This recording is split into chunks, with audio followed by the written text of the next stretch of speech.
The first night of Enzed World Series Sprint Cars was a bruising affair. Whoa! Robbie Farr! Massive crash! Ian Matson goes upside down too. That's a violent wreck. And at the end of the night, it was Stephen Lyons who proved that his pre-season form was definitely worth talking about. Stephen Lyons wins the opening night of Enzed World Series. Now the series has rolled along to Murray Bridge, based near the banks of the Murray River. This town is home to the shortest speedway on the calendar.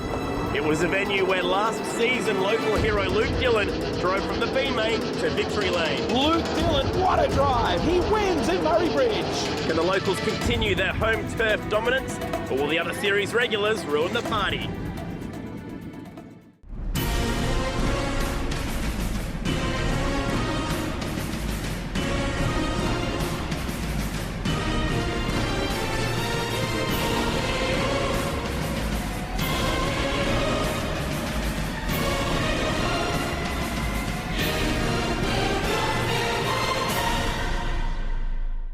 Round number 2 of Enzed World Series Sprint Cars presented by Hogsbreath Cafe and Carline, and a big crowd already starting to fill Murray Bridge Speedway just outside of Adelaide.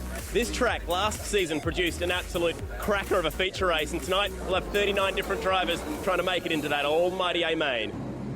To the NZ point score, and it was a bit of a South Aussie whitewash in round 1, and as such we have 6 of them inside the top 10. Great job from Brad Kelly to push Stephen Lyons all the way, and Dylan Jenkins showed great speed back in the series now as well. Not a great night for Shane Stewart, the American. He's down outside of this list in 15th position. Well, there was a lot of carnage in Adelaide, and as a result there's a lot of tired teams who've had to fix all that damage. To bring us up to speed with who's had the least amount of sleep, let's check in with Brian Ingerson. Yeah, that's right, Chad. After the first night of Speed Week, it's no surprise that more than a few teams are reaching for the coffee cups and diving into their inventory of spare parts. 3 teams have undertaken engine changes for round 2. They include Gary Brazier, who's now using his sole spare power plant, and Adelaide round winner, Stephen Lyons. Yeah, unfortunately in Adelaide there we lost a cylinder 3/4 of the way through the race, but obviously good enough to hang in there, and we've got another good one in there tonight, and obviously like Back Balls Motorsport for supplying all our equipment, and hopefully we get it going tonight. You'd forgive Robbie Farr's crew for looking a little bleary-eyed at Murray Bridge after a mammoth session working to rebuild a new car. We had a car pretty much put together up in the roof, up on the mezzanine level. We brought that down at I think 2 o'clock this morning and started putting that together. Stripped the old car out to a bare chassis that's left in a scrap pile now, and finished putting this car together, and I think the boys finished about 11 o'clock this morning and grabbed a couple of hours shut-eye. So fantastic job by the team to back up tonight, and that's where you're thankful to be in a team like ECP to be able to roll another one out and go again. Another driver who's hoping his bad luck in Adelaide is well and truly behind him is Jamie Veal. The newly contracted driver was in the box seat to transfer through to the A feature. Well, I actually went to the red light, a crash, and obviously something fell off the car, and when I rolled past it, punched me left rear, and on the caution I went down, so we couldn't get back going, which was very disappointing for the team. We're in a transfer, and we're feeling pretty strong. We're in the middle of 3 nights of consecutive racing, so drivers still need to go fast, but also find a way to limit the damage. With the way that the format works in NZ World Series Sprint Cars, it puts a lot of importance around time trials. With that in mind, let's check out some of the highlights from Carline qualifying.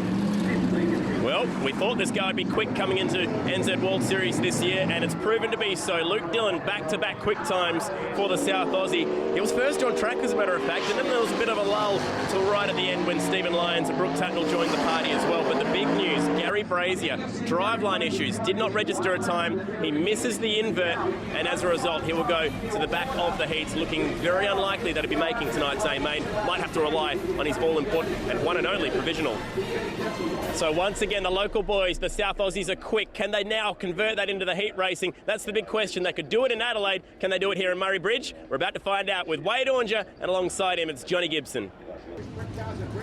Very busy little racetrack located right on the edge of the Murray River in South Australia. Let's have a look at some earlier heat race action here. David Murcott on the move in the number 83 car. We kind of expect that of Murky. It's a real elbows up kind of racetrack, this one, Johnny Gibson. Track already wider than we saw on the opening night at Speedway City. Lots of side-by-side action in the heat races. Ian Madsen driving to victory in that one. Luke Bowie and Kurt Luttrell will start on the front row of this one, however. Randy Hannigan inside the second row. Jake Tranter, Shane Stewart, Robbie Farr, some big names towards the back. None bigger than the guy on that number 3, setting very, very impressive qualifying times. Stephen Lyons as we go green at Murray Machining and Sheds Murray Bridge Speedway. Round the outside, the Tasmanian Kurt Luttrell. This is your first look at Murray Bridge Speedway, Johnny. It's a good little place. Lots of side-by-side action early on here. The track's already widened out. Trouble, Jake Tranter, Jimmy McInnes with no place to go.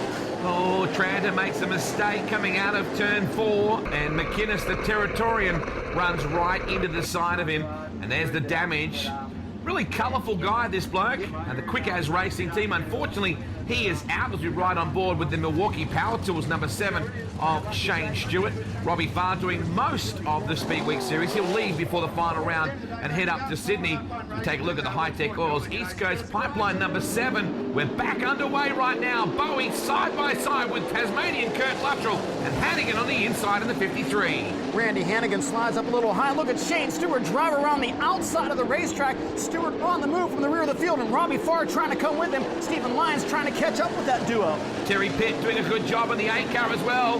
Here's the look at Farr, very close to him then. Pitt on the inside, Farr, big speculator on Stewart. Will it come off? Yes, it does. Can he make it stick though, Johnny? Robbie Farr has the spot for now, beginning to work on Randy Hannigan, and trouble for Luttrell. He spins, keeps it going, however.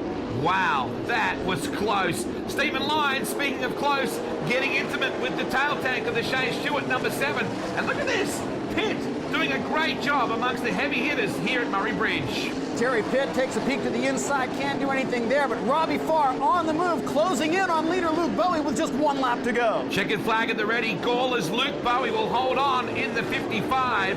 Second place will be the hard-charging Robbie Farr from Caruso. Then back to Stewart, then Lyons, Hannigan, and good job for Terry Pitt.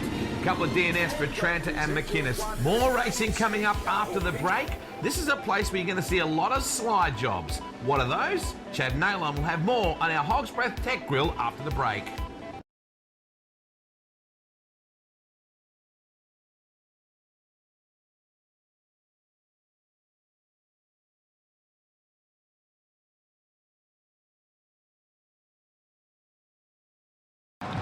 Welcome back to Enzed World Series Sprint Cars at Murray Bridge Speedway for round 2.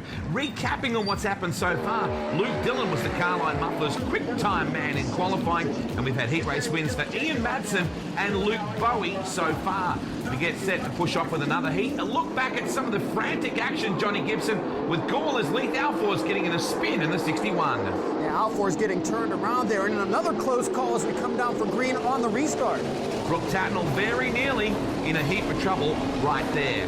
So Jackson Delamont lining up on the front row, the 19-year-old from Young in New South Wales. And Andrew Wright, what a story for this guy in the Hitachi 78. Wright for New South Wales was on his way to Speedway City for round number 1 when the hauler broke down.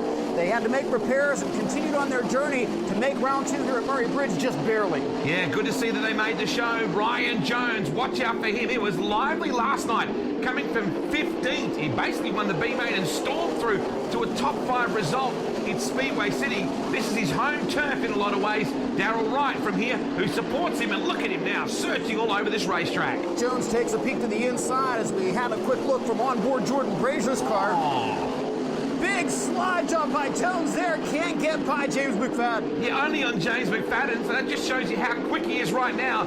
As we look at Jackson Delamont still out in that front spot. March, big attempted slider on Veal. Now McFadden in there as well, and West Aussie Daniel Harding to the left in the number 12. Oh, nasty slide job there by McFadden. He can't pull it off, and March is able to go back by him. Once again, McFadden to the inside, and they bang wheels coming out of turn 2. Nothing unusual about that when Philip March is on the raceway.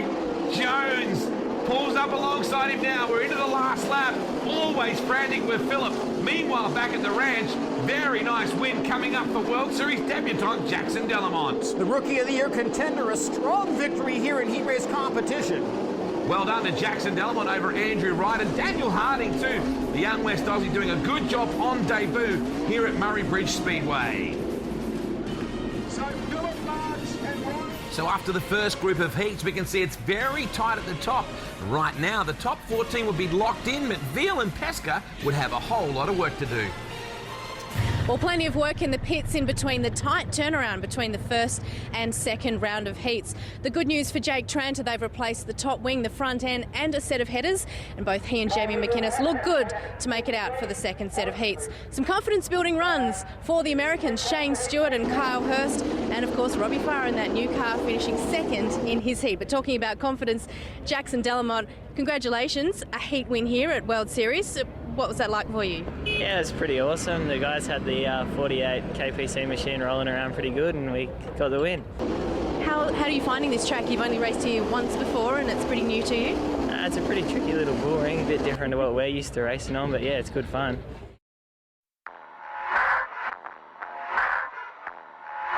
Passing in a sprint car requires precision and aggression. But there's one move in particular that requires 100% commitment. So on today's Hog's Breath Tech Grill, we're going to learn about slide jobs. It's a manoeuvre that's unique to oval racing. A slide job is the art of diving to the inside of your competitor and sliding up in front of them in the middle of the corner.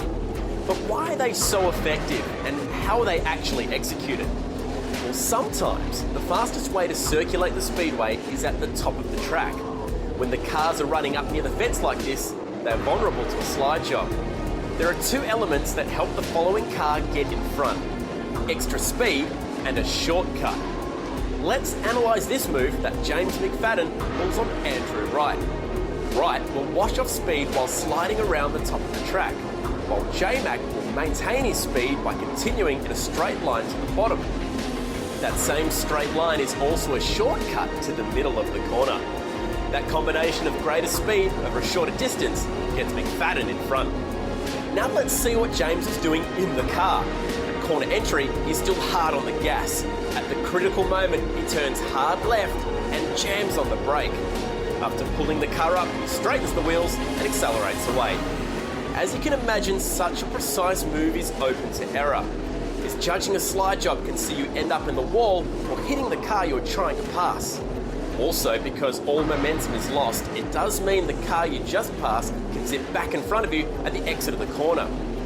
Given our drivers have no mirrors and no radio communication, the slide job is the ultimate high-risk, high-reward manoeuvre. Getting set for some more heat race action and time to recap as we ride on board with Luke Dillon's Diamond Bay Motorsports number 26. We saw repeat wins from Madsen, for Delamont and Mayolo, and right now this is the kind of action we've been seeing: big sliders and massive determination for Lines and Farr. But how about this for a copybook slide job for McFadden? Yeah, McFadden around the outside of Jeremy Cross. Now the big slider up in front of Andrew Wright. And now Kyle Hurst doing the same thing, going after Jordan Brazier. Yeah, we heard Chad discussing the whole concept of slide jobs earlier, and I fancy we're going to see a whole lot more of them. The track is perfect for that right now. Tasmanian Kurt Luttrell again on the front row here. The Caruso brothers on the second row. Look back to Shane Stewart, all the fans up on the hill. It really is a great vantage point to watch from up there. Hendry and the mothership alongside Luttrell. Watch for that bright green 29 of Eagle as well, as Caruso ducks to the bottom coming out of 2. Oh, Eagle 3 wide through 1 and 2, right up against the wall. Good start. And now down to the bottom continues his charge from row number 4. Oh man, you just see back in the field Jamie Cobby almost buying a big one. Look at this. Eagle in the National Karate Academy entry, chopping his way through the field. Gets by Caruso there and close call in turn 4. Hendry almost turned the mothership, and he had Caruso ducking for cover in the Automasters 33. Now, here comes Shane Stewart in the Milwaukee Power Tools number 7. Fast qualifier Luke Dillon on the move as well. Another big slide job there. The cushion moving right out against the outside wall. Lots of side-by-side racing and close calls just like that. That was very close indeed. Caruso and Eagle going side by side. Caruso to the outside, Eagle back to the inside, and the guy getting the best view of all that It's Stewart as Caruso stands it up on the back wheels. Oh, Tranter gets caught up in all of that. So does Cobby. He squeezes through. We'll take a quick break and come back and see if Matt Eagle and Shane Stewart can continue their charge from the rear of the field in this heat race.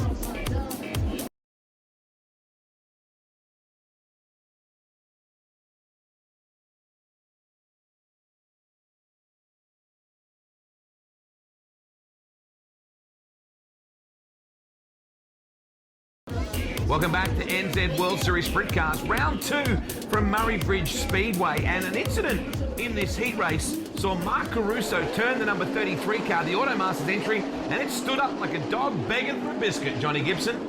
No clutches in these cars, direct drive, so once they spin the wheels and come to a stop, they can't refire. We have to go under caution, come back for the restart and watch Matt Eagle in the 29, Shane Stewart in the 7. They started side by side in row 4, and now moving toward the front of the field, Kurt Luttrell trying to hold off the hard-charging pair. Look at Stewart, got the inside run worked out and through from 3rd to 1st. That is a beautiful slide job. And now look at the Karate Kid coming after him in the number 29 Repeaty Earthworks car. Matt Eagle on home turf coming after the American Shane Stewart. Take a look out of the back of Stewart's car from the upper left-hand corner, holding off Eagle for the moment, but Eagle strong on the top. He's not going to let Shane Stewart get away. Here comes Matt Eagle. Lost a bit of momentum, but he got more speed coming in. Beautiful job. Now, Stewart, wow, Eagle running away. Eagle makes the slide job work. Stewart up over the cushion. Eagle pulls away by 10 car lengths, and he'll take the checkered flag. Strong run from the 4th row to victory. Adelaide youngster with a lot of fans here. They love his hard-charging style. Stewart will get 2nd, back to Dillon in 3rd. Wow, that is a strong drive from Eagle. Luttrell ended up back in 4th. Cobby managed to avoid that damage earlier in 6th. So at the end of the 2nd group of heats, it's good to see Shane Stewart has his mojo back with fellow American Kyle Hurst at the top of the points. On the other side of the scale, though, Jamie Veal and Jackson Delamont have plenty of work to do. Monty Motorsport, the Milwaukee Tools guys, they're number 1 after the heat so far. Shane Stewart, the car was behaving horribly, as a matter of fact. He managed to just drive that car into 2nd. Did very well just to do that, and he'll be going off that gold run in tonight's Mario Wines Top 8 shootout. This guy's in the shootout as well. James McFadden, a good drive to finish 2nd in that heat race. He had to pass a lot of cars to get there. Yeah, we needed it. We dug ourselves a deep hole with time trials in our first heat, and we needed that to get into the shootout. And if you're not in the shootout, it makes it hard from there. I live in Bordertown, South Australia. It's a nice little country town. I've lived there my whole life. A lot of people do call it Bordentown, but it is what you make of it. For me, that's home. It's where I love to be. I'm definitely a homebody. I love to be home and I love to be with my family and friends, and that's what I love about my little town. Well, sprint car racing's not my main job. It's just a hobby. So leading up to Speedway, we don't have a whole lot of time to think about it. It's really good fun to get out there on the road and just kick back and think about Speedway. And we have a 1995 Kenworth. It's done 2.5 million kilometres. It's what my wife come to our wedding in. It's part of the furniture, it's part of our family, and it's something that we'll never be able to get rid of. Having a young family has been a little bit difficult this season, as first night of Speed Week, Lara was teething, so not only were we getting no sleep from racing, we were getting no sleep for a child being up at 4 in the morning, so that added a different element to it. I think becoming a dad's been so much easier with my wife being such a natural. She's not a huge Speedway fan, which is quite good in a way because it gets me away from the track. So when I'm with my family away from the Speedway, we've got a life away from that. My wife wants 3 kids. We're in the process of building a house at the same time while we're away racing. So we've definitely got plans for another baby along the way at some stage. But at the minute, I think 1 or 2 will be enough for a little while. Amadio Wine's the official wine supplier for Enzed World Series Sprint Cars, and this season they're also supporting the Top 8 shootout now, the Amadio Wine's Top 8 shootout. Time to check out how that all unfolded. The time trials to sort out the Top 8 in tonight's A main. In the end, it was Luke Dillon, your Top 8 shootout winner, thanks to Amadio Wines. And Tatnall sorting out a loose car to be off the 2nd row, but Kyle Hurst will have a front row start tonight alongside Luke Dillon. And again, McFadden missing out and going to the goal. He'll actually start off the outside of row 4. And once again, James McFadden will be starting from 8th position for consecutive nights. So that's how the top 8 looks, but we've still got a few more positions to tack onto the back of this one. It's time to get into the Hog's Breath Cafe B main. Randy Hannigan A busy little Californian these days, lives in Indiana. In the C main, he was able to get the win there, but it was frantic just to get into the B main, then to try and get yourself into the A main. So the pint-sized Californian's got a whole heap of work to do now, Johnny. And Ian Madsen from the front of the B main, his 2 heat race victories, not enough to guarantee him a spot in tonight's feature event. Hannigan and Taylor Milling were the 2 transferees for the C main, and just like a prime rib at Hoggies, this one ought to be tasty as we get set to go. Final 6 transfer spots. Ooh, Madsen, that was close on Jones as they went down into turn 1. Madsen grabs the early lead, looking to take that B-main victory. And we're watching Randy Hannigan try to make his way from the rear of the field already by 3, now 4, making 5 cars in the opening lap. Good start for Hannigan. Not so great for Jackson Delamont, way up near the wall. Philip March just ahead of him. I think you got Bowie in the middle of all that as well, watching Cheese Cobby trying to push through. You must be in the top 6 when the checkered flag falls to go into the big race. Delamont, there's a contrasting experience. A 19-year-old alongside a man, Philip March, who's carved out a career over 25 years of going round in circles. Saw March's front end come up off the ground just a bit as he entered the last quarter. Now Delamont trying to capitalize with a slide job in 1 and 2. And Veal right up close to the wall. Delamont goes by both of them. Yeah, he coughed up the position, didn't he? Jamie Veal, he won't be happy with the exit to turn number 2. That HB Stockfried's J&J got all out of shape. And Jackson's found something on the bottom. I think the guys watching this who are in the A main are all starting to think the inside looks like it's pretty good right now. Andrew Wright making a bid for the final transfer spot, and they're 3 wide out of turn 4. Where is Hannigan in all this? He's pushing from the rear. Marsh up on the cushion, right down low, and now you've got Cobby working through the middle. So there's actually probably 3 grooves right now. Andrew Wright gets by Phil March for the transfer spot. March now trying to fight his way back. Behind them, Cobby, Tranter involved in this one as well. And there's a glimpse of Randy Hannigan on the bottom of the racetrack. Hannigan up to 9th from 17. That's a big push, but he's still got 3 more spots to get. He's working the low side on Jamie Cobby.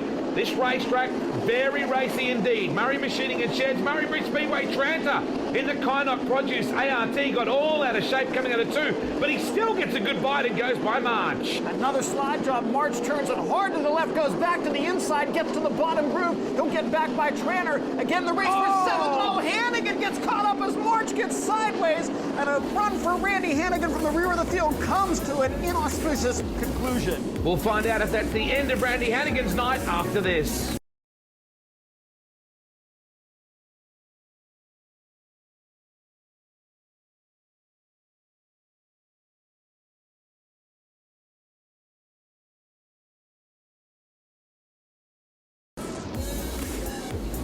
Welcome back to NZ World Series Sprint Cars. We're in the B main where American Randy Hannigan was on the cusp of making the transfer to the big dance when this happened. Tranter gets sideways in the 45. March turns the acoustic data car and Randy gets taken out. Yeah, Hannigan, a tough break for the driver who had come from the C, was nearly in the transfer spot from row 8 in this one, but unfortunately, his night is done. Ian Madsen right now in front, and he's being pushed very, very hard by Ryan Jones in the red 63. And they had a little bit of, well, let's just say, discussion on track last night as well. Madsen and Jones, they do race very, very hard, and Ian about to step it away right now. The Watson's Express Transport, number 29 Eagle. What a start from Ian. Ooh, geez, Mayolo very close to taking out that cone. Mayolo works the low side, Jones up on the top. Andrew Wright, the Hitachi 78, now in the final transfer spot as the B main winds down. Andrew Wright from Muswellbrook in New South Wales, a very talented former speed car driver and also litre cars, and has never really had the opportunity to get to the top level in sprint cars, but still a very handy steerer. Got a quick glimpse of that number 8 car of Terry Pitt. Pitt's been charging forward as well. He started 13th in this one. Remember, you've got to be in the top 6. Now, this is for the lead. Oh, Jones puts a big speculator in on Ian. Now, these guys are pretty safe right now to get through to the big race, so they can really run around like that. I don't think Ryan Jones wants second, though. No, Ryan Jones trying to take the lead from Ian Madsen, and Jones has got to be careful here. Again, you mentioned they're solidly in transfer spots. Don't want to do anything stupid and take them both out. Oh, geez.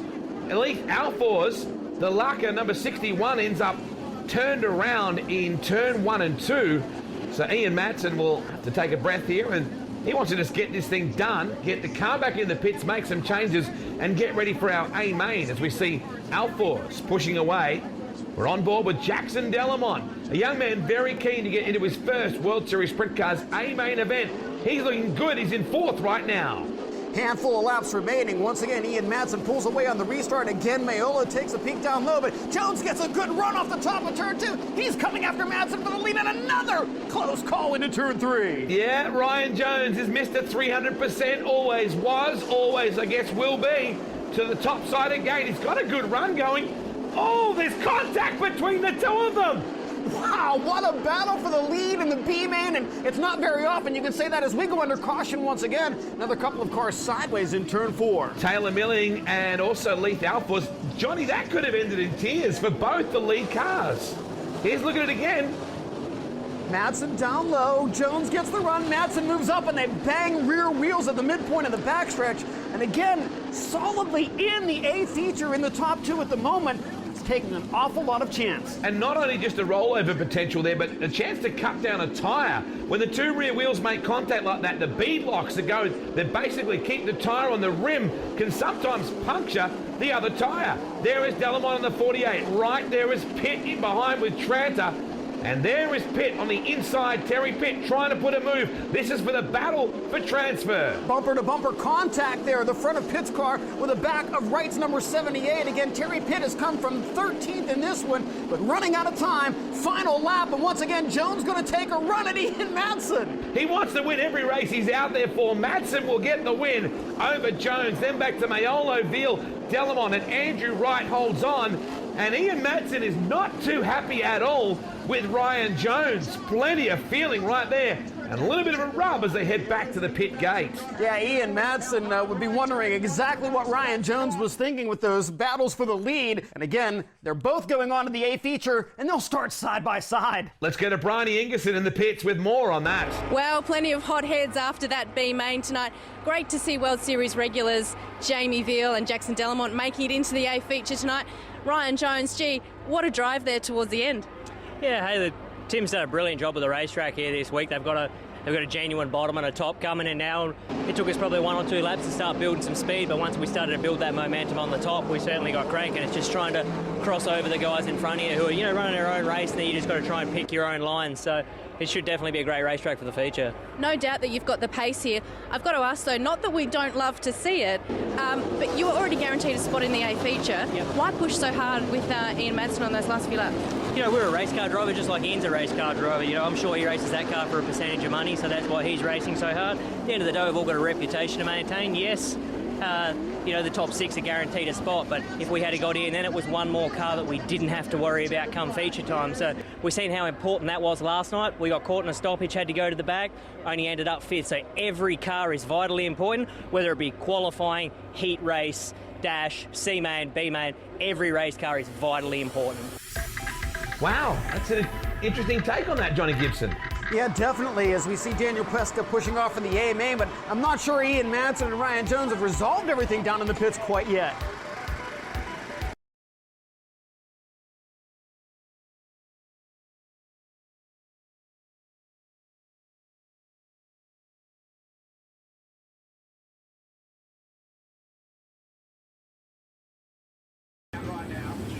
Welcome back to Enzed World Series Sprint Cars. We are pushing away tonight's second round of the World Series Sprint Cars Speed Week at Murray Machining and Sheds Murray Bridge Speedway. And here is your grid. Dylan alongside a live wire Californian, Johnny Gibson.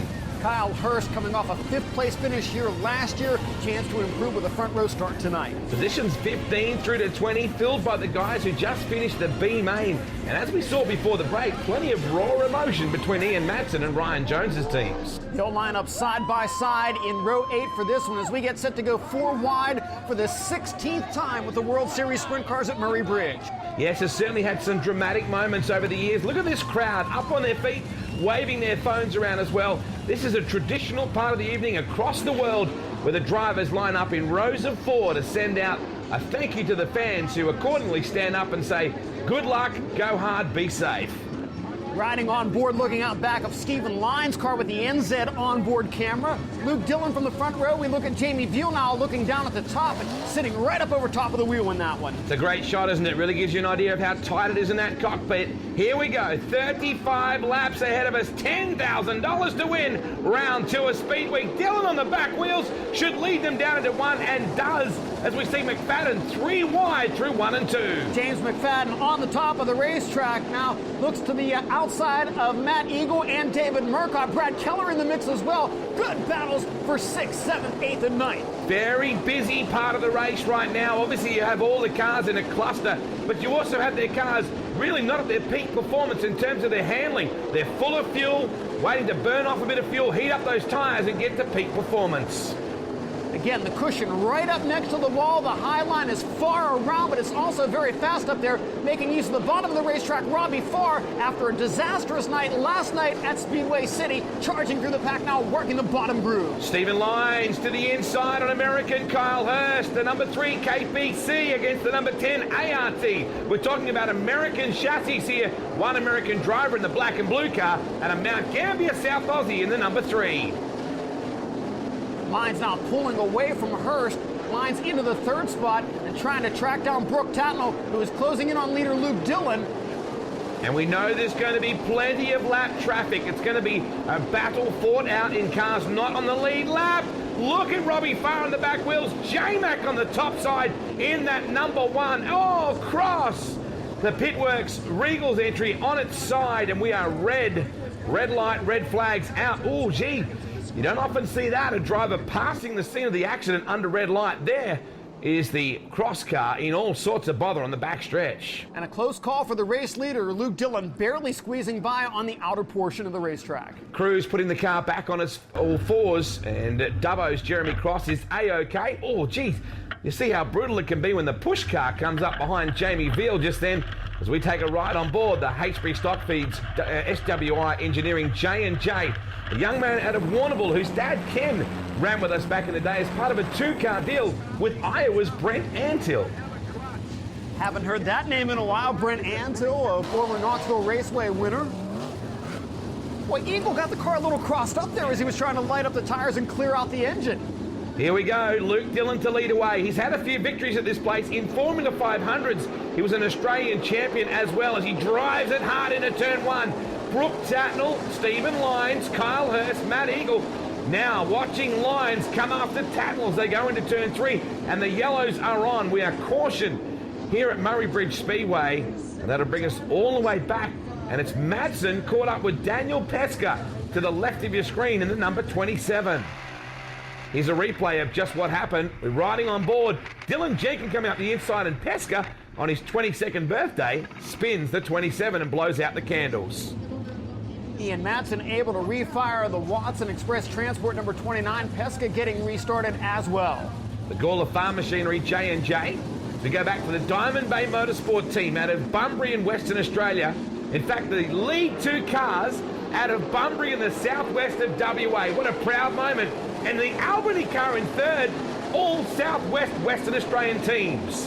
Battle for the 2nd spot now. Lyons peak to the inside, now goes to the top of the racetrack. Tatnall right in front of him. Lyons has a good run but can't make the pass. And again, he thought about going to the inside, entering turn 1, but goes back to the cushion. Tatnall's cool, got all unsettled getting into turn 1 when he hit one of those character-building indentations, aka a rut, as we see lines squirming, yellow lights coming on all over the back of Brooke. Oh, we keep getting teased, Johnny. They get going and we go yellow each time. And once again, it's Jamie Veal who has the problem. 35 car, striking looking paint scheme this year for the 35. Just explaining to the guys how he wants to be positioned to get fired up. Here's the replay from Jamie's point of view. And his world spinning on its axis. Thinks better of driving back onto the racetrack, quite clearly there. Yeah, got a glimpse of that inside barrier, the gutter as we call it, lined with concrete there, and keeps the drivers from going all 4 wheels into the infield, or at least that's what it's supposed to do. Yeah, that's the theory of it, Johnny. Dillon to lead away. Great to have the voice of the world of outlaws, Johnny Gibson, on our coverage this year. Dillon to lead from Tatnall in that 2nd spot. So you've got a South Aussie leading an American-based Sydney-sider from another South Aussie, a Californian, another South Aussie, and then an American in that number 7. about a shout out to Matt Eagle? He's doing a great job here running in the top 5 of this one, although Shane Stewart to his inside. We'll watch that battle at the top of the screen. Stewart and Eagle now, as once again Lines set sail on Tatnall. Eagle's never been short on talent and never short on kahunas either. He loves to go hard. Look at Lines, one of the most uncompromising drivers in sprint car racing, coming after the 8-time World Series champ, Brooke Tatnall, as Lines works the top side. Lines on the top, Tatnall down low. Tatnall goes to the top of the racetrack to exit the corner and block the progress of Lines, and Tatnall now gaining ground on the race leader. We've got a battle for the top spot. The inside is proving to be quite juicy, isn't it? You can see Brooke making plenty of inroads on Dylan. We're getting very, very close to about third race distance right now. Dylan, your leader, from Tatnall in second. Lines in third. It's heating up now, Johnny. Lines all over the back of the Toyota number 2 of Brooke Tatnall. Lines back to the top side in 3 and 4. Tatnall down low. A little squirrely out of turn 4 there that time for Lines, and now Tatnall starts to pull away. We're going to go to a break here. It's all heating up at Murray Bridge Speedway. Plenty more coming up. Tatnall charging. Can he catch Dylan? Stick around and we'll find out.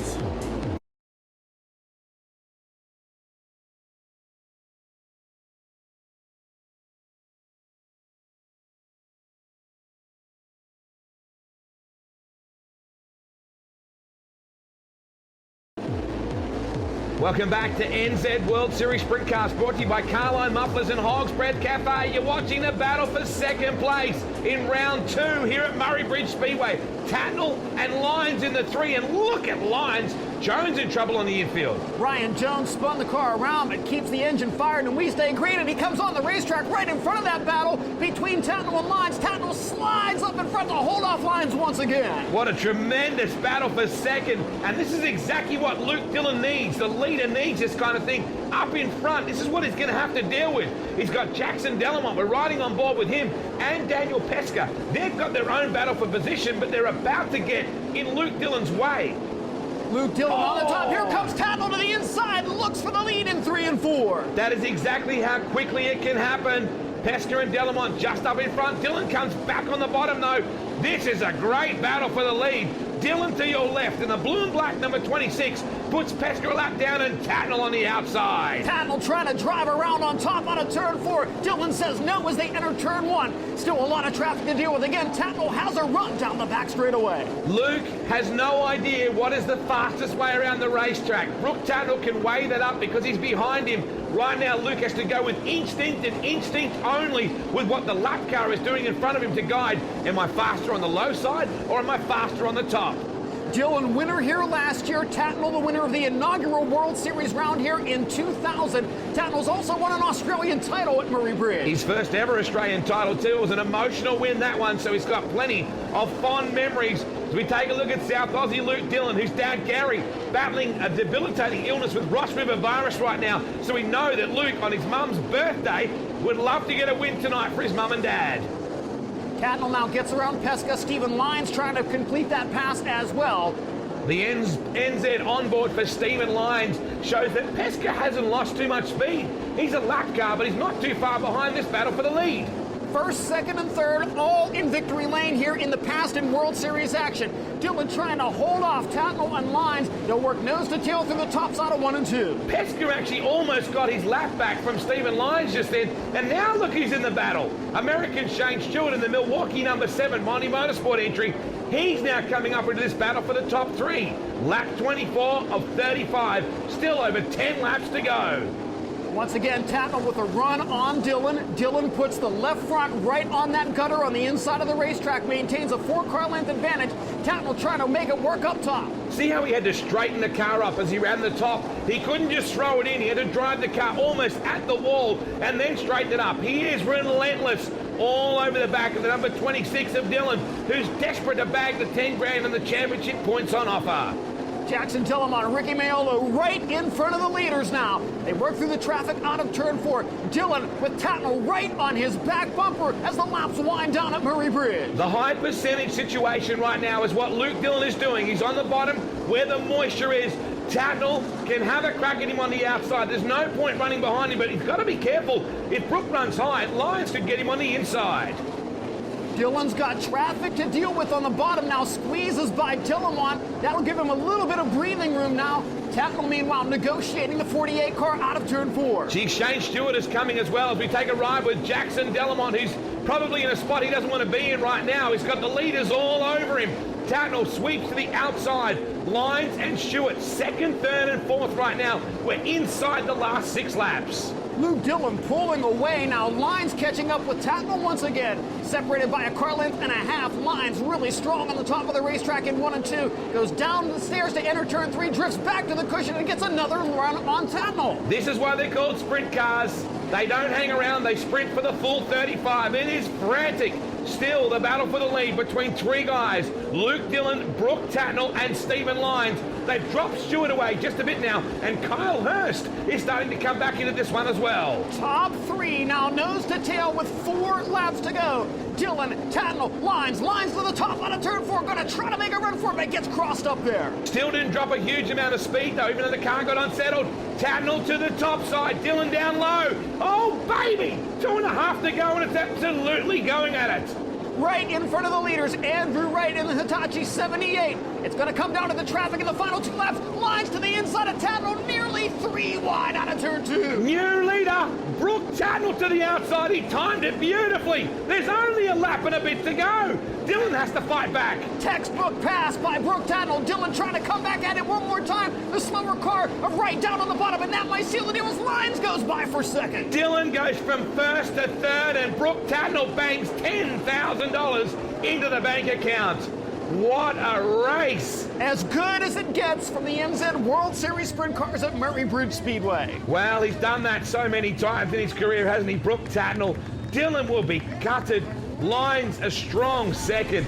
Luke Dillon did nothing wrong. You know, Dillon just was in the wrong place at the wrong time, and in that situation, maybe better to be running second. You don't have to make a decision, you just go where the leader was not. One of the most epic main events in NZ World Series Sprint Cars history, that is for sure. Murray Bridge Speedway fans really got their money's worth with that one. Top finishers crossing the scales in the infield, and for the 70th time, leading the NZ World Series Sprint Cars, Brooke Tatnall takes the checkered flag, and this time with the Alan Kowicki reverse victory lap. Bronny's down with Luke Dillon. It's so close, first to third in a lap. That's got to be heartbreaking. Yeah, it wasn't too good.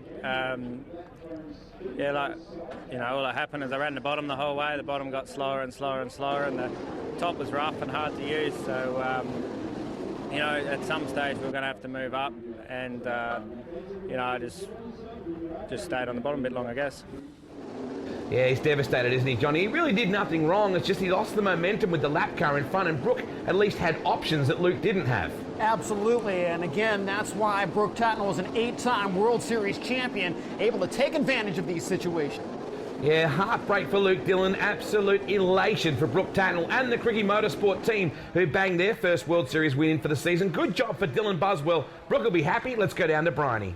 Well, Brooke, you're an 8-time World Series Sprint Cars champion, and tonight you proved exactly why. What a race in those last final laps. Someone said it was a changing of guard. Something about old man's too old. Kiss that, boys. What a fantastic race. Gee, it was a dice between yourself and Luke Dillon there towards the end. Yeah, Lines, you kept on throwing his nose in there every now and then, and you know, I just knew we had to. Dillon gave us an awesome car. You had to run it right on the very ragged edge if you were going to run up the top, and we were a little tight to be up there, but yeah, people can write us off for this championship before I even got here. Biggest mistake you've ever made is gave me more fuel to the fire. This one's for my wife and kids at home. Fantastic, well done. Thank you, Enzed. You're involved in the greatest form of motorsport. This blows touring cars out of the water. That's why the touring car guys come to watch these things. Great result too for Maxwell Racing Engines being first and third. A South Australian engine builder, Pete Morris. Great result for him. Lions now with the series lead, Johnny. Yeah, Lions after the victory on opening night and the third place finish this evening on top by just 21 points as we head to Mount Gambier. Jeremy Cross goes upside down, but fortunately he'll get some Hogs Vitality to help the team out at Hogs Breath Cafe, going the whole hog.